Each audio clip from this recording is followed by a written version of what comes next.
Life doesn't always break loudly. Sometimes, things simply fall silent. And in that silence, we're forced to decide what to do with whatever remains. This is the story of a man who walked onto a stage with 4 strings and finished with only 3. But somehow, that made the music even more meaningful. On a cold November evening in New York, the hall filled with quiet anticipation. People weren't just waiting for a performance, they were waiting for his presence. Itzhak Perlman, a man who had learned to walk again and again after polio took what most of us take for granted. Every step he took toward the chair was slow, measured, painful, but dignified. The room always went still as he lowered himself into position, not out of pity, but out of respect.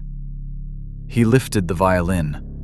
The bow hovered above the strings, and the world held its breath. Then, a sharp snap. One of the strings broke, loud enough for every ear in the room to hear. People shifted in their seats. Everyone knew what that meant. You can't play a symphony on a broken instrument. Not properly. Not fully. Most expected him to stand, reattach the braces on his legs, retrieve another violin, and return later. But he didn't move. He closed his eyes for just a moment, as if listening to something no one else could hear. Then, he nodded to the conductor. "Continue." And with only 3 strings, he began again. Not with fear, not with hesitation, but with clarity.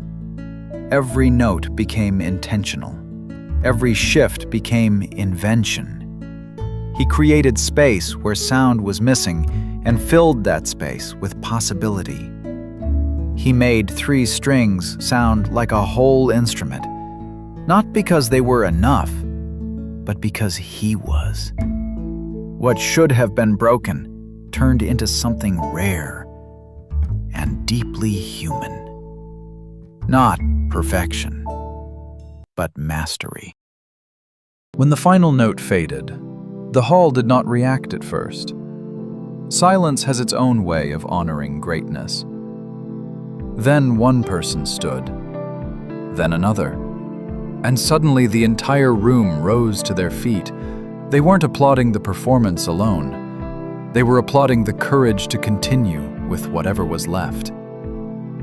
Perlman wiped his forehead, smiled gently, and said something soft, something only a few in the front row heard. But those words traveled far. Sometimes it is the artist's task to find out how much music you can still make with what you have left. We all lose strings. Dreams break.